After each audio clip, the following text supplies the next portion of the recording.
Hello, Riven mains and Yasuo mains alike. I'm the Nightwing Way of Life Esports coming at you guys with another League of Legends video. So I just have a few things to say before I actually start the video. I just noticed this right now.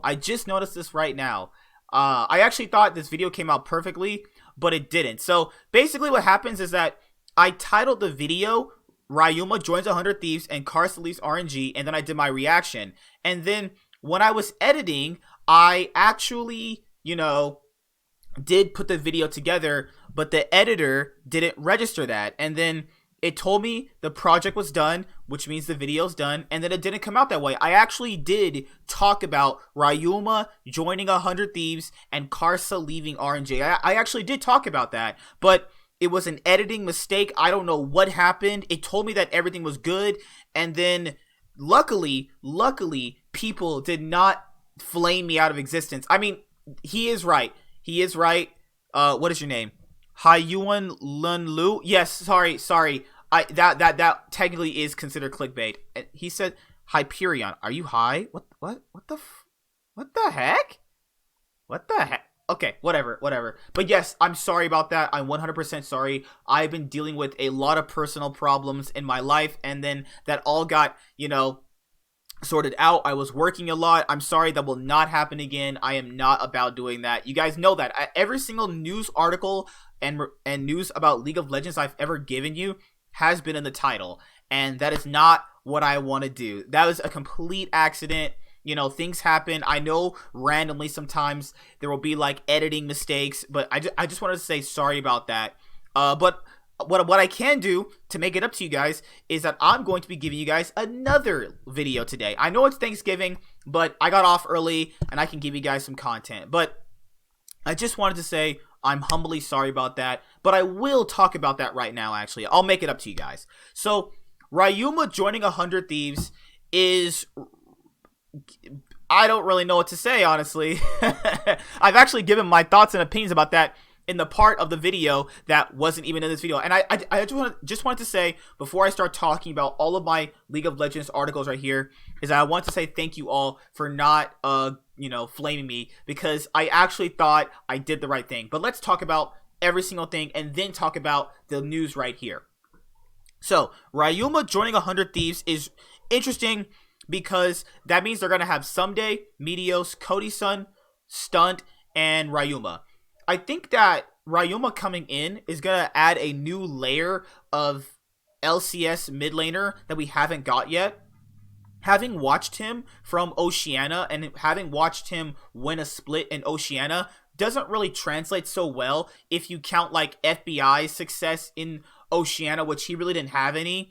Then you look at how well he performed internationally when he was at MSI, though I will be hard-pressed not to really count a lot of the Oceanic teams when they actually move to other regions, because in Oceania, the caliber of play is just that much lower, meaning that we definitely have to see it from a different way. But I think that there is room for him to grow, and 100 Thieves definitely needed a mid laner after having Saligo and Ryu last year. So I'm really happy that Papa Smithy actually picked him out. And it's actually really good that we're seeing all of this new mid laners come in, because this gives the LCS basically a new look. We've been recycling players for so long. I like that teams are trying out different players. I like that aspect. All right, so that's Ryuma. I'll cover that more in depth in an actual 100 Thieves video.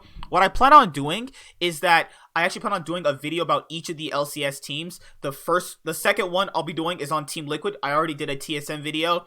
A lot of TSM fans did not like my opinions, but it's okay. At the end of the day, it happens. I'm not really about other people's opinions. I'm a person with a real opinion. I'm going to say exactly what I'm feeling and what exactly is on my mind, and you guys are going to experience that. And if I'm wrong about anything, please let me know. Like, there was these really nice German European guys that told me about the Schalke and why is it called Schalke 04, and I like that. They weren't being rude, they weren't being mean. They were like, hey, he doesn't know this, I'm gonna explain it to them. And I like that, and I really do appreciate that. All right, so Karsa leaving RNG. I don't really know who they pick up, because my brother right here, George Todorov. Oh, dude, got the Madara thumbnail. Oh, I like that, bro. Yeah, I got the moderate thumbnail. I love me some Naruto. All right, so Karsa leaving RNG, I think that actually hurts them. Because you look at back at MLXG, yes, MLXG was good to a certain extent, and he was really good, but he eventually fell off. Karsa was super consistent, super aggressive, super very path driven. Like, he always chose to gank either for mid or top right at the key moments. He was very good at taking control of objectives. He was very good at dictating the pace of a game. I think that Karsa leaving RNG actually hurts them and probably hurts their chances of winning LPL Spring for 2020.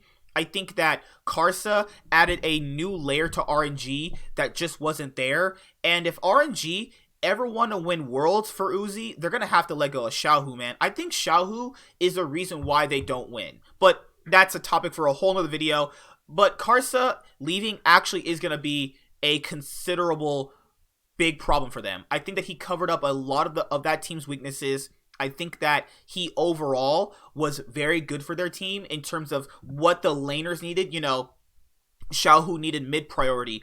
He was definitely good at giving priority to Uzi and Ming's bot lane.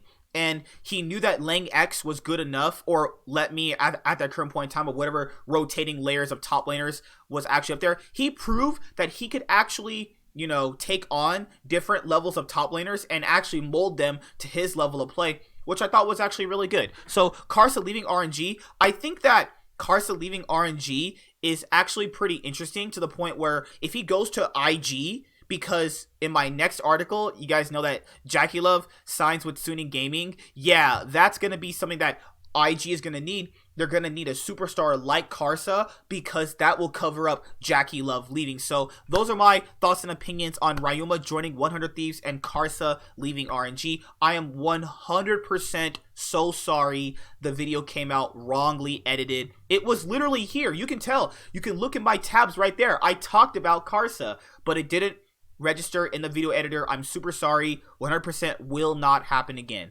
I mean, I'm a human. I'll make mistakes, but I will make sure that will not ever happen again. You have my word. Sorry about that. All right, so on to the part of the video is Jackeylove signs with Suning. Okay, so Reddit had this up a while ago, and then I was at work because obviously I work during Thanksgiving every single year. What happened is that basically what was broken down from everybody who was close to the team was that basically Jackeylove gave IG an ultimatum. It's either me or Baolan. And guess who they chose? They didn't choose the right person, because why would you choose the right person, right? I mean, you know, they chose Baolan. And watching IG all year, okay, so let me explain this. IG basically not having Jackeylove means they have one less star player. That's why I said if they can get Karsa, that could be a really good thing for them, because that covers up that star player that lost to a different degree. Now, with that being said, I think that Jackeylove and Baolan did not synergize properly. Like, you could go watch LPL games where Jackeylove is doing something and then Baolan is doing something, and you know it's just completely off sync. And Baolan is not like lane dominant like Jackeylove. Jackeylove can be lane dominant and can be very explosive and likes to play very fast pace. And Baolan is kind of not like that. Jackeylove likes to kind of accelerate the pace of the game, while Baolan does not. Baolan likes to play his select few of champions, and Jackeylove is actually fairly flexible in terms of being an actual star Chinese AD carry. I think that this move hurts IG and hurts their chances of actually doing well in the next LPL split. Now, with Jackeylove going to Suning, that means that SMLZ, he signed with another team. He signed with OMG. I think SMLZ is a great ADC, but Jackeylove having that big portion of what IG's momentum and carry was actually at in the bot lane, if the Shy or Rookie weren't ahead, I think that's actually going to hurt them. But Jackeylove is leaving, and I don't know why they would choose Baolan over Jackeylove. I think that when players just don't synergize properly, it doesn't even have to be like they don't like each other. It's just like, I don't synergize with you. We don't have the same idea. Like, it's just like being at work and people are doing two different things, you know? It's just the same as that. I don't think that they hate each other, and I don't think that players hate each other. I think that when it just isn't working, and well, basically their bot lane synergy is off, I think he just wanted a change, and that's fine. I mean, he already won a world championship. He can go to pretty much any team in the LPL anyway for literal years to come. Like, he could literally slack off in performance and still get picked up by a team. And that's something to note about IG. So IG's roster is Shy, Rookie, and Baolan. Potentially, I would want them to have Karsa, but I don't know who they could sign. They could use that guy, Lian, is that his name? They could use that guy, but I don't know if that's actually going to be the best thing for him. So, yep, moving on past that. All right, so Artemis is leaving Dignitas. Dignitas posted about it today. Good luck to our assistant coach, Artemis IRL, as he heads off to take the next step in his career. And this guy was actually a big part as to the reason why Clutch, aka Dignitas, turned it around. You actually got to understand that if you watch the episode with Loco's podcast series, Listen Loco, as to the reason why Dignitas got a lot better was because if you actually heard him talk, you actually understood how they got better. I think him and ThinkHard did a great job, and Dignitas is just losing everybody. The fact of the matter is that they paid Huni 2.3, or well, let me rephrase that. They are going to be paying Huni $2.3 million, and I think that rubbed the organization in the wrong way. I think that move hurt them to the point where players don't want to sign with their team because they're like, wait, you're giving him $2.3 million?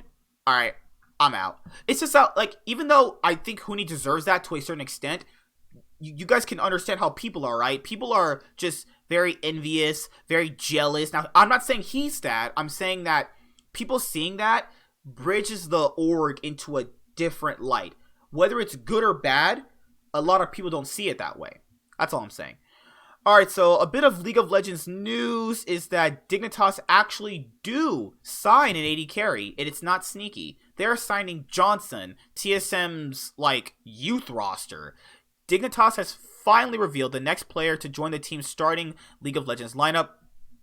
Former TSM Academy Johnson will main the bot lane for Dignitas in the 2020 LCS Spring Split, the organization announced today. It's been a rough offseason for Dignitas fans so far. 2 weeks ago, the organization decided to extend top laner Huni's contract for $2.3 million, which seemed like a huge amount to many people in the league community. And now, it didn't help that Dignitas could not sign players because they used a third of its budget on their top laner. Now, Dignitas might have to resort to a bit of a budget lineup for its opening season. Johnson only entered the competitive league scene this past year when he joined TSM Academy as a trainee ADC. He never got to start for the Academy squad either. He was a substitute behind Tactical, although he's widely respected as a talented solo queue player. Johnson will have a true trial by fire this coming season. This is still a tough situation for Dignitas. The organization only has 2 signed players this offseason, and there aren't many candidates left to pick up who could possibly make an impact. The team's triumphant return to the LCS might not be as amazing as many fans hoped it'd be. So, I'm not even really sure if the $2.3 million is a reason why players didn't sign. Oh, wait, yes it is, because I'm not trying to say people are petty, but they are. But they'll never say that. And you guys are real people, right? You can understand what I'm saying, right? So basically, let's say you're at a job, right? Let's say you get a job. Let's say you're making like $20 an hour, right? And then there's this other guy who's just not that good. Like, you know you're better than him at his job, yet he's getting paid way more than you because he's liked more. And I think a lot of players, then that rubs a lot of players the wrong way, is that he's getting paid more because he's liked more and he has more fans. Now, that like I've said, that's not to say he doesn't deserve that money. I think he deserves not $2.3 million. He deserves, like, considering his career, because that follows into a contract. Let's say he deserves, I'll say he deserves what Wild Turtle is getting paid, which is like $700K. And Wild Turtle deserves like $100K. That's what I'm saying, right? Because you're counting pedigree, how many, you're counting international success with Huni. There's stuff there for him, obviously, which will make that more grounds to giving him $700K. Putting that amount of valuation on a player puts other players who sign with the roster at like, so you took a pay cut because of Huni. they don't want to be looked at like that. And it's just a lot of things that go into that. But they have an ADC, and I thought that they would actually pick up Sneaky. But Sneaky, I'm happy he didn't sign with the roster, because, I mean, he's definitely would have gotten paid less signing with Dignitas. So, yeah, Sneaky is not going to be with Dignitas as I initially thought. Maybe Alpha Move comes here, because they still need a support, they need a jungler, they need a mid laner. It was a rumor that Frog was going to come, and let's see. Kanavi rejoins JD Gaming as the league's team starting jungler. This was the guy that Griffin basically made a slave contract for. Kanavi was the guy that, obviously, he played before. I'm pretty sure most of you guys remember him. He's the guy that you see in a bunch of the Griffin thumbnails in the middle of their controversy. He's that guy. He was playing with them before, but he went to Griffin, and then, Griffin and their slave contracts. Yeah, he's like, nah, I'm good. I can go back. So this is the LCK 2020 roster tracker. I've actually basically lost track of all the rosters in the LCK. So this is the rosters for the LCK so far. Nothing is confirmed exactly. Like, how in the off season it's basically still basically, what's the word I would use? Nothing's like set in final. This is just, off season. They're signing people. So this is the Afrika Freaks roster. APK Prince. You have Damwon, who's just the same team pretty much. Griffin is definitely fielding players. There's QV is joining Hanawa Life. That's the article I had here. QV is joining Hanawa Life. He's literally been on Samsung Galaxy Gen G since he was basically in their challenger squad, and I'm glad for him. Though he's not that good anymore, I guess a new change of scenery is good for him, so that's totally fine. So let's look at these other LCK rosters. Aiming and Tucson, we already knew that. Sandbox has Gorilla. That's fine. SKT has been finalized. So it's basically a good amount of these rosters are finalized, but that's interesting. A lot of people would have expected UCal to be on Afrika, but no, remember, they signed Fly. Afrika's roster is done. Keen, Dread, Fly, Mystic, Sinan, and Coach Nofe. I mean, I guess. Wait a minute. APK Prince had Cacao. There's no way. Did Cacao leave APK Prince, or is he not getting a starting spot? I mean, whatever. It's okay. So that's all of the news so far for basically League of Legends. I just want to say one more time, I'm really, really sorry that came out, guys. You know me, it's my first year having a League of Legends channel. I get so excited talking about League of Legends content, and sometimes I just make mistakes. And, I'm going to try to not make those mistakes again. Yes, I have my words. My word. XD. So see you guys later. Like, comment, subscribe. Most of all, enjoy. I'm the Nightwing, and Wave Life Esports is signing out. Hi there, guys. Be sure to like and subscribe to the channel for more stuff. Yeah, thank you.